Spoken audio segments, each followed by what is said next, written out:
नमस्ते। लर्न संस्कृतम में आप सभी का स्वागत है। जैसा कि मैंने पूर्व में यह सूचित किया था कि एक श्रृंखला का हम आरंभ करेंगे, जिस श्रृंखला के माध्यम से संस्कृत जगत में अध्ययनरत छात्र एवं भावी जो छात्र हैं उन छात्रों को मार्गदर्शन प्राप्त हो सके।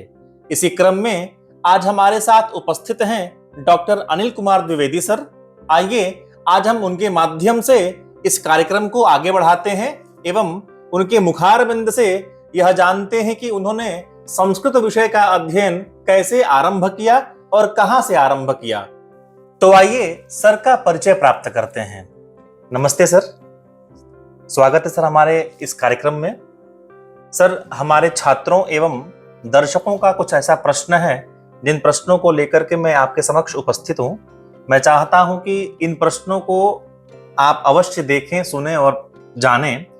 उसके पश्चात इन प्रश्नों का क्या समाधान हो सकता है मेरे लिए भी, दर्शकों के लिए भी, और जो संस्कृत जगत में छात्र पढ़ रहे हैं अथवा आने वाले जो छात्र हैं उनका कैसे मार्गदर्शन हो सके, इस पर आपका मार्गदर्शन अवश्य अपेक्षित है। तो इस दृष्टि से सर मैं कुछ प्रश्नों को रखता हूं। सर, मेरा एक प्रश्न है। सबसे पहला सर प्रश्न ये है कि सर आपने कैसे और कहां से संस्कृत अध्ययन आरंभ किया? बहुत बहुत धन्यवाद सर्वेश जी। आपने यह अवसर प्रदान किया है इस अबोध बालक को, अबोध विनम्रता की दृष्टि से मैं प्रयोग कर रहा हूं शब्द का, क्योंकि जो भी आज तक जीवन यात्रा रही है वो माता पिता एवं गुरुओं के आशीर्वाद से तथा ईश्वर की कृपा से यह जीवन अत्यंत सुचारू रूप से चल रहा है। उत्तर प्रदेश के जिला कानपुर में स्थित मुरलीपुर गांव में जन्मा यह अबोध बालक इस एक छोटे से गांव से, जहां पर कोई बहुत अच्छे विद्यालय नहीं है, ऐसी जगह से मुझे याद है कि मैं 5वीं कक्षा में था। उसके बाद जब 6वीं कक्षा में प्रवेश लेना था तो मेरी ऐसी रुचि थी, संस्कृत का अध्ययन करना था, इसलिए वहाँ पर एक संस्कृत महाविद्यालय कैंजरी में है, अभी शायद वो नहीं चल रहा है। तो वहाँ पर मैं भाग करके, कुछ मित्रों का मुझे मैसेज मिला, संदेश प्राप्त हुआ कि वो वहाँ एडमिशन ले रहे हैं, तो मेरा भी मन हुआ कि वहाँ पर प्रवेश लिया जाए। तो मैं घर से भाग करके संस्कृत पढ़ने के लिए प्रथम बार मैंने प्रवेश वहाँ पर पाया। वहाँ पर 10वीं तक का अध्ययन करने के बाद में मुझे मेरे भ्राता जी ने सुदूर स्थित बेंगलुरु नगर में वेद विज्ञान गुरुकुल, जो आरएसएस का गुरुकुल है, वहाँ पर मुझे प्रवेश के लिए ले गए। तो वहाँ पर प्रवेश प्रक्रिया इत्यादि हुई। उसके बाद में मेरा अध्ययन वहाँ गुरुकुल में प्रारंभ होता है। तो एक 14-15 साल के बालक के लिए घर से दूर जाना थोड़ा सा कठिन था, किंतु मन में दृढ़ संकल्प था। एक मध्यम वर्ग परिवार से होने के नाते ये भी पीड़ा थी कि मुझे जीवन में कुछ करना है, कुछ वो परिस्थितियों ने सिखाया होता है आपको। तो वहाँ से निकल करके जब मैं गुरुकुल गया तो वहाँ अपनी भाषा नहीं, अपना भोजन नहीं, किंतु वो सब चीजें स्वीकार की गई। व्यवस्थाओं में जो व्यवस्थाएं वहाँ पर उपलब्ध थीं, अच्छा भोजन लगने लगा, व्यवस्थाएं अच्छी लगने लगी, भाषा संस्कृत माध्यम बनी, धीरे धीरे संस्कृत भाषा सीखी, गुरुओं का आशीर्वाद मिलता रहा, मार्गदर्शन मिलता रहा। तो जो हमारे वहाँ पर आचार्य डॉक्टर रामचंद्र भट्ट कोटे मने गुरु जी हैं, उनके मार्गदर्शन में मातृत्ववत जो प्रेम मिला, जो अन्य आचार्यों का मार्गदर्शन एवं अध्यापन मिला, उससे जीवन आगे बढ़ा। तो वहाँ पर 11वीं-12वीं, जिसको प्राक शास्त्री के नाम से जानते हैं, वो तिरुपति विश्वविद्यालय से मैंने की। क्योंकि गुरुकुल में आपको पता है कि ज्ञानार्थ शिक्षण होता है, उपाधियां नहीं प्रदान की जाती हैं। तो वहाँ पर मैंने जो है प्राक शास्त्री की उपाधि तिरुपति विश्वविद्यालय से प्राप्त की। उसके बाद में कर्नाटक संस्कृत विश्वविद्यालय से विद्वन मध्यमा, जो बीए बोलते हैं, नव व्याकरण में, मैंने वहां से उत्तीर्ण किया। तो ये तो है उपाधि के विषय में। गुरुकुल में जो पढ़ाया गया या जो शिक्षण प्राप्त हुआ गुरुओं से, वो है वेदादि अर्थात कृष्ण यजुर्वेद की 33 शाखा पढ़ाई जाती है, उसका अध्ययन किया। फिर आपके शास्त्रों में आते हैं, तो शास्त्रों में विशेषकर मेरा विषय नव व्याकरण है, तो नव व्याकरण का अध्ययन किया। साथ ही वेदांत है, मीमांसा है, सांख्य दर्शन है, योग दर्शन है, इनका भी, और न्याय दर्शन, तो इनका भी पर्याप्त अध्ययन गुरुओं के मुख से किया है। इसी संदर्भ में प्रतियोगिताएं, जो शास्त्रीय स्पर्धाएं होती हैं शास्त्रों संस्थान को वाली। जी जी, तो संस्थान की जो प्रतिस्पर्धाएं होती हैं, भाषण स्पर्धा हो, कंठपाठ स्पर्धा हो, शलाका स्पर्धा हो, उनमें भी विभिन्न स्पर्धाओं में भाग ग्रहण किया और पुरस्कार भी प्राप्त किए, अमरकोश हो या अष्टाध्यायी हो इत्यादि विषयों में। तो ये तो वहाँ तक का जीवन रहा है। उसके बाद में फिर मेरा आगमन, क्योंकि यहाँ पर बघोला में एक CSU का ही केंद्रीय संस्कृत विश्वविद्यालय का महाविद्यालय है, वहाँ पर प्रोफेसर पंकज कुमार व्यास गुरुजी उस समय अध्यापन करते थे। तो मुझे तेनाली का अध्ययन करना था। तेनाली व्याकरण शास्त्र में परीक्षा लिखनी थी, जो कांची कामकोट पीठ के द्वारा संचालित की जाती है। तो उसका अध्ययन करने के लिए मैं गुरुजी के सन्निकट आया। तो 2 वर्ष मैंने आचार्य वहाँ से किया। साथ ही मेरा गुरुजी के सन्निधान में व्याकरण का अध्ययन प्रारंभ हो गया। तो वहाँ से तेनाली परीक्षा का प्रारंभ होता है। उसके बाद में नेट परीक्षा उत्तीर्ण की, फिर विद्यावारिधि में प्रवेश श्री लाल बहादुर शास्त्री राष्ट्रीय संस्कृत विश्वविद्यालय में प्रोफेसर जयकांत सिंह शर्मा गुरुजी के अंतर्गत मैंने विद्यावारिधि की उपाधि प्राप्त की है नव व्याकरण में। तो इधर तेनाली परीक्षा की अगर चर्चा करें, गुरुजी का अत्यंत स्नेह एवं मार्गदर्शन तथा अध्यापन शैली ने मुझे आज यहाँ तक पहुँचाया है। तो वो भले ही कुछ व्यक्तिगत चीज़ें हैं कि वो मेरी परीक्षा बीच में स्थगित हो गई, 7 परीक्षाएं मेरी शायद हो गई थी। तो वहाँ तक उसमें कुल लगभग 14 या 15 परीक्षाएं होती हैं। उसमें 14 परीक्षाएं होती हैं। अंत में महापरीक्षा, जिसमें स्वयं शंकराचार्य जी रहते हैं, पूज्य शंकराचार्य के अंतर्गत जो है, मतलब उनके विद्यमानता में ही महापरीक्षा होती है। उसके बाद वो उपाधि मिलती है। तो वो भले ही मैं पूरा नहीं कर पाया, किंतु मैं अध्ययन करता रहता हूँ, रुचि बहुत है व्याकरण शास्त्र में। तो ये सारी चीज़ें यहाँ तक जीवन यात्रा जो रही है। उसके बाद थोड़ा सा आजीविका की बात थी, तो केंद्रीय संस्कृत विश्वविद्यालय का महाविद्यालय अंबाला में स्थित है, श्री दीवान कृष्ण किशोर सनातन संस्कृत महाविद्यालय। वहाँ पर अतिथि अध्यापक के रूप में व्याकरण का अध्यापन 3 वर्ष तक किया। गत वर्ष ही एमईटी विश्वविद्यालय नोएडा में सहायक प्राध्यापक के पद पर नियुक्त हुआ हूँ। अभी वहाँ पर अध्यापन कार्य कर रहा हूँ। सर, मेरा अगला प्रश्न यह है कि आपने संस्कृत विषय को ही क्यों चुना? बहुत समसामयिक प्रश्न आपने पूछा है, क्योंकि किसी भी विषय को पढ़ने से पहले मन में या बुद्धि में ये विचार आना आवश्यक है कि ये ही विषय क्यों चुनना है। सबसे इसका तो बहुत ही उत्तर सामान्य है कि भारत की आत्मा को यदि जानना है, अपनी संस्कृति को यदि जानना है, तो संस्कृत को पढ़ना है। पर संस्कृति ही संस्कृताश्रिता। जी सर। पर सर, उस समय जो समय होता है, बाल्यकाल अवस्था होती है, बाल्यावस्था होती है, तो उस समय इसका बोध होना एक कोई कहीं ना कहीं से कहीं क्रम बना होगा। जी जी, बिल्कुल। इस क्रम के माध्यम से ही मतलब ये आगे चला होगा। जी जी, उस विषय पर आता हूँ मैं, अगले ही विषय पर आने वाला था। वो बोध उस समय मुझे भी नहीं था।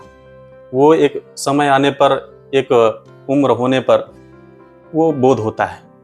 तो उस समय मन में यही था कि संस्कृत अध्ययन करके एक जो अत्यंत समाज में प्रतिष्ठित परंपरा है, कर्मकांड की परंपरा या कथावाचक की परंपरा, जो प्रतिष्ठित आचार्य समाज में पांडित्य का कार्य करते हैं। तो मन में उस समय यही था कि मुझे पांडित्य कर्म करना है।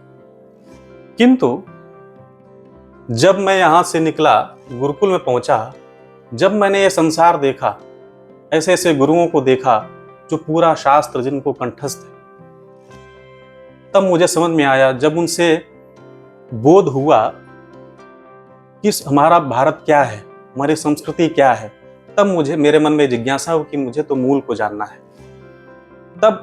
तब जाकर के मेरे अंदर ये जिज्ञासा हुई कि संस्कृत का अध्ययन अत्यंत गूढ़ तरीके से करना है। वेदों में, हमारे शास्त्रों में, पुराणों में क्या ऐसा छुपा हुआ है जो जिसको मुझे जानने की जरूरत है। क्योंकि यह आपने बहुत सुना होगा, सभी सुनते हैं विषय, कि सब कुछ संस्कृत से ही उत्पन्न है, अर्थात वेदादि ज्ञान, वेदों में जो ज्ञान निहित है वही आधुनिक परंपरा में या आधुनिक चीजों में, अर्थात लोगों ने उसका अनुकरण किया है। तो इसलिए संस्कृत क्यों पढ़ना है, जो चीजें चल रही हैं समाज में उसको समझना है तो मूल की ओर जाना होगा। कभी भी हम वृक्ष में पानी देते हैं, जड़ में पानी देते हैं, तो हमारी मूल संस्कृत है, तो संस्कृत को जानेंगे तो संस्कृति समझ जाएंगे। तो ये एक उद्देश्य बाद में समझ में आता है उम्र के साथ में। अब सर एक और प्रश्न है कि जैसे आपने अपना विषय चुना संस्कृत, उसके बाद से आपने विभिन्न स्थानों में अध्ययन किया, आपके विचार में भी यह आया होगा कि मैं संस्कृत पढ़ रहा हूँ या पढ़ूंगा तो इन क्षेत्रों में कार्य कर सकता हूँ। ऐसे ही अभी आप वर्तमान में बहुत स्थानों पर पहले भी कार्य कर चुके हैं और वर्तमान में भी आप कार्यरत हैं। ऐसे ही हमारे छात्र हैं या जो अभिभावक सोच रहे हैं अपने छात्रों को, अपने पुत्रों को, पुत्रियों को पढ़ाने के लिए, उनके मन में कई सारे ऐसे प्रश्न होते हैं कि यदि मैं अपने छात्र को, अपने बालक को, अपने पुत्र को अथवा पुत्री को संस्कृत पढ़ाऊं तो वह किस क्षेत्र में कार्य करेगा, अर्थात उसकी क्या वृत्ति होगी, वह क्या आजीविका प्राप्त करेगा, यह भी एक प्रश्न होता है। तो इस दृष्टि से यदि आप छात्रों का या हमारा मार्गदर्शन करते हैं तो यह एक बहुत लाभकारी विषय होगा। बहुत सराहनीय प्रश्न है, क्योंकि अंततो गत्वा व्यक्ति पढ़ लिख करके अपने परिवार का पालन पोषण अत्यंत महत्वपूर्ण सोचता है, तो उसको करना ही है ये। तो आजीविका का विषय तो सर्वप्रथम है। इसलिए मैं इस संदर्भ में कहना चाहता हूं कि सर्वप्रथम जो समाज में चीजें चलती हैं, सर्वप्रथम जो कार्य है संस्कृत को पढ़ करके, वेदादि को पढ़ करके, वो तो हर कोई कर सकता है, अर्थात वो सिद्ध है। पांडित्य कर्म जो कि श्रेष्ठ कर्म है, पांडित्य कर्म है, उसमें भी विभिन्न प्रकार के कर्म है, कथावाचन है, सारी चीजें हैं, तो वो तो एक है।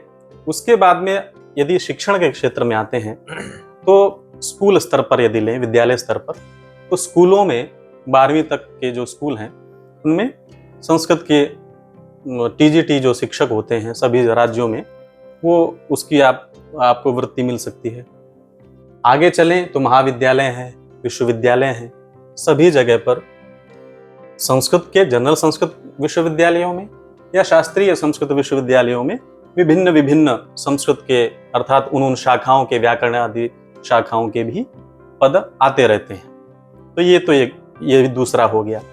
इसके बाद में यदि देखें तो सिविल सर्विसेज की यदि बात करें तो यूपीएससी में भी जो ऑप्शनल होता है 500 नंबर का, उसमें भी संस्कृत विषय ऑप्शन में है, तो उसको भी छात्र जो यूपीएससी परीक्षा देते हैं वो संस्कृत में भी लिख सकते हैं जी।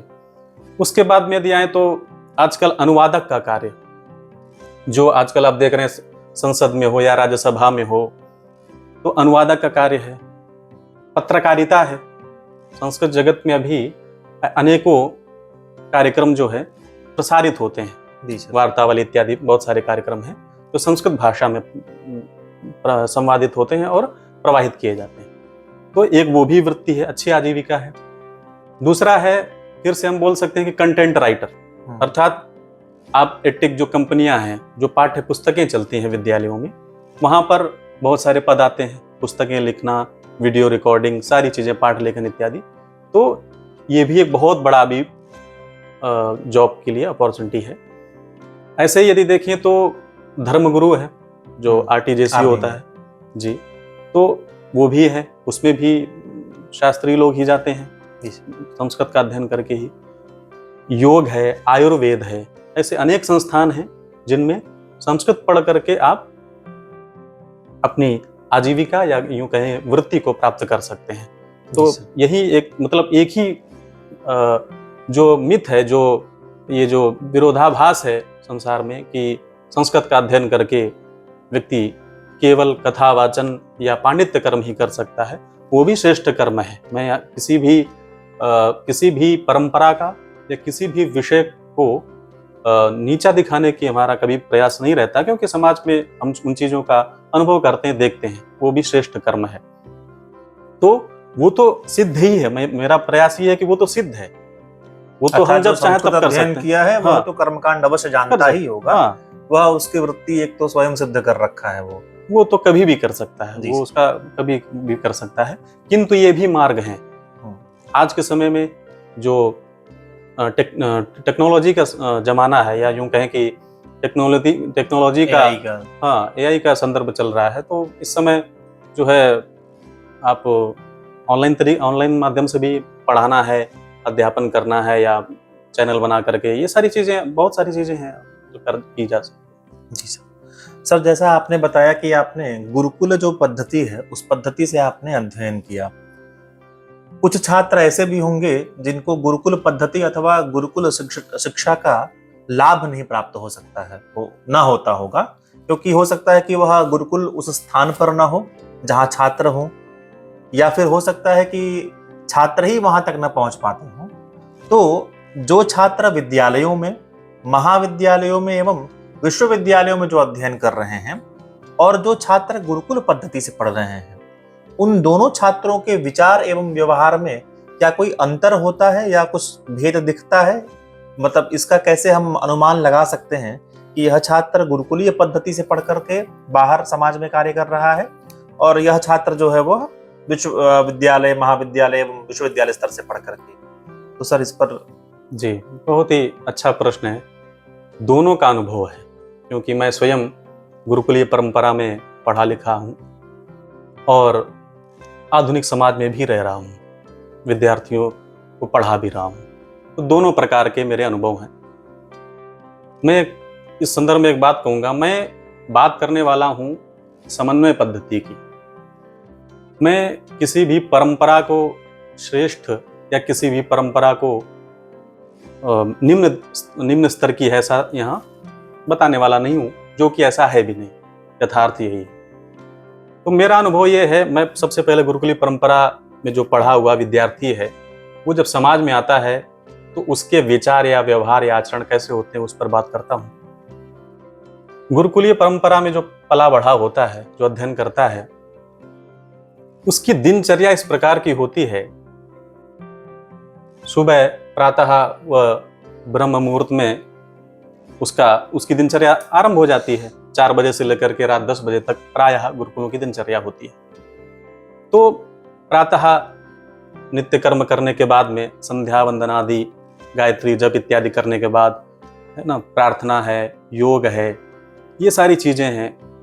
इस प्रकार का अध्ययन मार्गदर्शन मिलता रहता है। साथ ही गुरुकुल में जब रहते हैं आप, तो केवल शिक्षण ही नहीं है, आपको कृषि कैसे करनी है, आपकी नेतृत्व क्षमता कैसे बढ़े, इसके लिए गण प्रमुख जो क्लास रिप्रेजेंटेटिव यहाँ आधुनिक विश्वविद्यालय में होते हैं, गण प्रमुख, तो उस बैच का जो प्रमुख होता है, फिर ऐसी जिम्मेदारियां आपको गुरुकुल में मिलती हैं। छात्र प्रमुख है, विद्युत प्रमुख है, जल प्रमुख है, तो विभिन्न जो व्यवस्थाएं हैं गुरुकुल की, अतिथि प्रमुख है। तो अर्थात वो उस समय नहीं समझ में आता है जब गुरुकुलीय परंपरा में अध्ययन करते हैं। बाद में आप जब जीवन में समाज में निकलते हैं, तब आपको जो नेतृत्व क्षमता मिलती है वो वहां से मिलती है कि आप किसी भी दिए हुए कार्य को कितना प्रतिशत बेहतर कर सकते हैं, वो आपको वहां से बाद में आपको रिकॉल होता है कि मैंने, अर्थात यही है सर्वांगीण विकास छात्र का, जो कहते हैं कि विषय अध्यापन के साथ साथ में भी उसके जो दैनिक जीवन में जो दायित्व आते हैं, उन दायित्वों का निर्वहन कैसे कर सकते हैं। इसी के साथ, क्यों क्योंकि वो गुरुकुल में रह रहा है। तो गुरु शिष्य परंपरा की जो चर्चा है, जो भारतीय ज्ञान परंपरा में गुरु शिष्य परंपरा है, वो अत्यंत अनिवार्य है, क्योंकि विद्यार्थी आचरण से ज्यादा सीखता है। तो विद्यार्थी जब गुरु के सन्निधान में सन्निकट रहता है तो आचार्य कैसा व्यवहार कर रहा है, कैसा आचरण कर रहा है, वो आचरण से सीखता है। तो वो जो सहवास मिलता है गुरु जी का, वो अत्यंत आवश्यक है, जो आज के समय में नहीं मिल रहा है। उसी का प्रभाव, दुष्प्रभाव देखने को मिलता है समाज में। तो श्रद्धा है, सम्मान है, समाज के प्रति सेवा भाव है, ये सारी चीजें, आत्मसंयम है, इंद्रिय संयम है, ये सारी चीजें गुरुकुल के विद्यार्थी से जब आप समाज में आएंगे तो देखने को मिलती हैं कि चरित्र की बात हो या ये सारे विषय जो हैं, समाज सेवा का भाव हो, ये सारी चीजें वहां पर मिलती। क्योंकि बहुत सारे गुरुकुल निःशुल्क हैं। तो निःशुल्क गुरुकुलों में विद्यार्थी को पता होता है कि जो मैं अन्न ग्रहण कर रहा हूं, ये मुझे समाज ने दिया है। तो वो जो अन्न ग्रहण किया होता है, उसके मस्तिष्क में ये हमेशा चलता रहता है कि मुझे समाज के लिए भी कुछ करना है, क्योंकि समाज ने मुझे पाला है। तो वो निःशुल्क भोजन जो मिलता है या निःशुल्क परंपरा में जो विद्यार्थी पढ़ रहे हैं, उससे राष्ट्र सेवा का भाव भी जगता है, क्योंकि सकारात्मकता बन जाती है गुरुकुल में अध्ययन के बाद में। तो ये बहुत सारे विषय आपको देखने को मिलते हैं। और एक जो आधुनिक काल में अभी विषय चला हुआ है कि छोटी छोटी समस्याओं में विद्यार्थी आधुनिक शिक्षा में जो पढ़ रहे हैं, वो डिप्रेशन में चले जाते हैं, सुसाइड, आत्महत्या इत्यादि कर लेते हैं। तो ये सारी चीजें मुझे लगता है सर, ऐसे कोई विषय मैंने नहीं देखे अभी तक कि गुरुकुलीय परंपरा में पढ़ करके, एक ही दो कोई विरले रहे होंगे जो विषय आए हों कि गुरुकुल में अध्ययन करने के बाद में वो डिप्रेशन में है, उसने सुसाइड कर लिया, उसको वृत्ति नहीं मिल रही है, उसका घर नहीं चल रहा है। तो ये इतने सारे विषय मैंने आपको गिनाए। सर, ऐसा भी कहता है ना कि जो संस्कृत अध्ययन करता है उसके लिए आत्महत्या कोई शब्द ही नहीं बना है, ऐसा कुछ, और डिप्रेशन नामक कोई उसके लिए कोई चीज ही नहीं, क्योंकि वो अपनी मस्ती में मस्त रहता है, वो योग करता है, गायत्री जप करता है, उसको कोई समस्या नहीं आती है। वहीं आते हैं आधुनिक व्यवस्था में पढ़ा हुआ विद्यार्थी का आचरण या व्यवहार समाज में कैसा होता है। तो वो उस विद्यार्थी का दोष है, मैं ये कहने नहीं जा रहा, क्योंकि वो उस व्यवस्था में रहा है, उस व्यवस्था से वो सीखा है, तो जो सीखा है वही व्यवहार करेगा। बिल्कुल, जैसे गुरुकुल में जिसने जो सीखा वही समाज में आकर के उसके प्रति उसकी जो सकारात्मकता है, उसकी जो राष्ट्र सेवा की भावना है, वो उसके आचरण में आ चुका है। वैसे ही वो विद्यार्थी का यहाँ दोष नहीं है, वो व्यवस्थाओं का कहें या वैसी परिस्थितियों की कहें कि वो व्यवस्था है, क्योंकि किंतु आवश्यक है। ऐसी व्यवस्थाएं हैं, ऐसी आधुनिक शिक्षाएं चल रही हैं, टेक्नोलॉजी का जमाना है, बहुत सारे प्रकार के शोध कार्य करने हैं, है ना। तो इन सब चीजों का अध्ययन या पुनर्निर्माण, है ना, तो इन सब तकनीकी या वैज्ञानिकी परंपरा का भी अध्ययन बहुत जरूरी है। तो वो करते तो हैं, सब कुछ करते हैं, बहुत अच्छी आजीविका मिल जाती है, पैकेज अच्छा मिलता है, किंतु अंततोगत्वा मैंने समाज में देखा है कि वह डिप्रेशन का शिकार हो जाते हैं, कहीं आत्महत्या करते हैं, कहीं परिवार के साथ अच्छी नहीं बनती है, समाज में उनका क्या उत्तरदायित्व है ये वो नहीं समझ पाते हैं, क्योंकि मतलब अच्छी सी फीस दे करके उन्होंने अध्ययन किया, उनको पता है कि मैंने इतनी फीस दी इसलिए मुझे शिक्षा मिली है। तो इन सब का भी एक प्रभाव है। बिल्कुल। तो उसमें उस विद्यार्थी की गलती नहीं मैं कहूंगा, वो उस व्यवस्था में पढ़ के आया, जैसा परिवेश उसको मिला है, परिवेश के हिसाब से। तो वो उस परंपरा, मतलब आधुनिक परंपरा में जिसने शिक्षण प्राप्त किया है वो भी अपनी जगह उचित है, गुरुकुलीय परंपरा में जो अध्ययन किया है वो भी अपनी जगह उचित है। अब मैं जो आगे बात बोलने वाला हूं बहुत महत्वपूर्ण है, जो अभी जरूरी है, क्योंकि यदि हमें एक सशक्त राष्ट्र बनाना है या सशक्त समाज बनाना है, समाज से ही राष्ट्र है, तो उसके लिए इन दोनों परंपराओं का समन्वय एक साथ लेकर के चलना जरूरी है। बिल्कुल, आधुनिक और एवं। तो अगर आप गुरुकुलीय परंपरा के साथ में आधुनिक विषयों का अध्ययन करते हैं जी सर। तो संस्कृत परंपरा और आधुनिक विषय को लेकर के जब चलेंगे तो जो ये विसंगतियां समाज में पाई जा रही हैं, बिल्कुल। चरित्रहीनता की हो, आत्म संयमता नहीं है, इंद्रियों पर संयम नहीं है, श्रद्धा भाव नहीं है गुरुओं पर, गुरु शिष्य परंपरा खत्म, बिल्कुल। शिक्षा का व्यापार हो रहा है, बिल्कुल सर। केवल आजीविका के लिए अध्ययन हो रहा है, इन सारी समस्याओं का हल मिल जाए। इसलिए मेरा मानना यह है कि आज के समाज की आवश्यकता यही है कि इन दोनों पद्धतियों का समन्वय करके चलना चाहिए।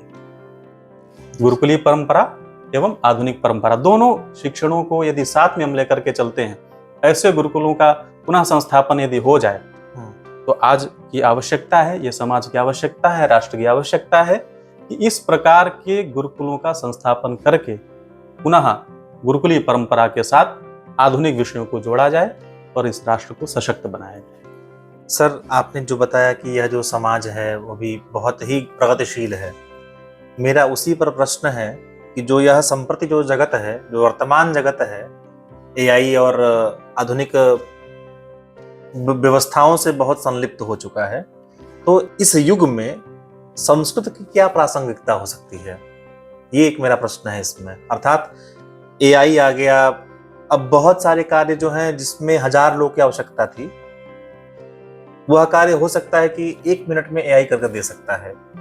तो ऐसे युग में संस्कृत कैसे उपयुक्त हो सकता है, यह एक मेरा प्रश्न है इस पे।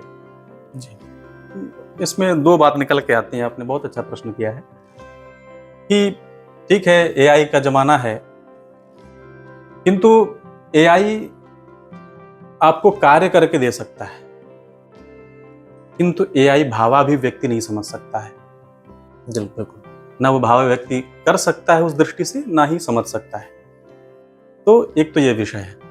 प्रासंगिकता कैसे है उस पर यदि विचार करें तो मुझे लगता है संस्कृत ही एक ऐसी भाषा है जिसकी प्रासंगिकता न कभी खत्म हुई थी न कभी होगी, क्योंकि उसी से सारी भाषाएं निकली हैं, उसी से सारे विषय निकले हैं।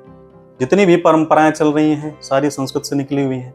आप किसी भी भाषा को उठा करके देख लीजिए, जो भी शब्द हैं, हर भाषा में लगभग 40 से 50% शब्द संस्कृत भाषा से आपको देखने को मिल जाएंगे। तो इस आधुनिक संदर्भ में यदि देखें कैसे प्रासंगिकता है, तो उसमें एक विषय ये भी हो सकता है कि जैसा आपने कहा टेक्नोलॉजी का जमाना है या ये संदर्भ टेक्नोलॉजी का चल रहा है, तो ये तो और हमारे लिए एक अवसर है कि संस्कृत का प्रचार प्रसार और अत्यधिक कर सकते हैं। सबके पास फोन है, एंड्रॉयड फोन है, तो सभी एक मतलब जो बहुत सारे इंस्टीट्यूट हैं या संस्थाएं ऐसी हैं जो संस्कृत का अध्ययन करवा रही हैं। तो आप उस विषय के विशेषज्ञों से परामर्श करके क्या आपको उचित रहेगा, घर बैठे सीख सकते हैं। सीख करके आप अन्य लोगों को भी सिखा सकते हैं घर बैठे ही। आप ऑनलाइन आकर के बहुत सारी क्लासेस ले सकते हैं। तो इस संदर्भ में मैं तो आह्वान करता हूं कि इसको और आगे बढ़ाना चाहिए आज के समय में लोगों को। और जो सबसे ज्यादा जरूरी है कि अभी शांति की बात चल रही है, पूरा विश्व शांति के लिए परेशान है। तो शांति को पाना है तो उसके लिए क्या करना है? सबसे पहले आज के समय में जो चल रहा है योग, तो योग को यदि जानना है तो मूल संस्कृत को ही पढ़ना पड़ेगा। यदि चिकित्सा को जानना है, सर्वश्रेष्ठ चिकित्सा पद्धति को जानना है, तो आयुर्वेद को पढ़ना पड़ेगा जिसका मूल संस्कृत है। सर, मेरा एक और प्रश्न होगा यहाँ पे। आजकल जो समाज है वह योग का मतलब, पहली बात तो योग से वो योगा हो गया है, और दूसरा प्रश्न ये है कि शारीरिक व्यायाम को ही या शारीरिक क्रियाओं को ही वे लोग क्या समझते हैं अभी, यही एक योग है। जबकि संस्कृत में जो योग शब्द प्रतिष्ठित है और जो योग शब्द से अभीप्सित है, अभी फिलहाल में जो व्याप्त है सर्वत्र, उन दोनों में भेद क्या है सर? यह अभी एक नया प्रश्न सर आपके। हाँ, नहीं, उचित प्रश्न है, क्योंकि देखिए समाज में जो एक्सरसाइज चल रहा है, जो जो जिम का ट्रेंड चल रहा है, उसी को धीरे धीरे लोगों ने नाम योगा के नाम से जाने लगे। किंतु लाफिंग योगा, ये योगा, मतलब अनेक नामों से उसको व्यवहार करने लगे। वस्तुतः यह योग नहीं है। जो शास्त्रीय पद्धति से या शास्त्रीय परंपरा से देखें, जो योग शास्त्र है पतंजलि जी का, योगश्चित्तवृत्ति निरोधा, तो योग एक चित्तवृत्तियों का निरोध ही योग कहलाया है। तो वहां पर चर्चा अष्टांग योग की हो रही है, इंद्रियों के निग्रह की चर्चा हो रही है, शारीरिक संवर्धन की चर्चा नहीं हो रही है। आत्मा को जानने की बात हो रही है, इंद्रियों पर संयमता की बात हो रही है। तो इसमें और उसमें बहुत फर्क है। वहां शरीर को सबल बनाना है, यहाँ इंद्रियों पर निग्रह पा करके आत्मा को जानना है, ईश्वर को जानना है। सर बहुत बहुत धन्यवाद। आपने लगभग हमारे सभी प्रश्नों का और मेरे दर्शकों के सभी प्रश्नों का आपने समाधान दिया, और जो आपने यह भी योग के विषय पर जो आपने अब तक बताया, मैं आपसे आग्रह करूंगा कि पुनः इस विषय को हम लोग कभी अग्रिम पर्याय में इसको अवश्य चर्चा करें। सर आज के लिए बहुत बहुत धन्यवाद। आपका विशेष आभार कि आपने यह अवसर मुझे दिया कि इस जो भी मेरे जीवन की जो भी यात्रा रही है, इसको मैं आज अभिव्यक्त कर पाऊँ, तो आपने यह अवसर कल्पित किया, इसके लिए मैं विशेष आभारी रहूँगा। आपका बहुत बहुत धन्यवाद सर। धन्यवाद सर।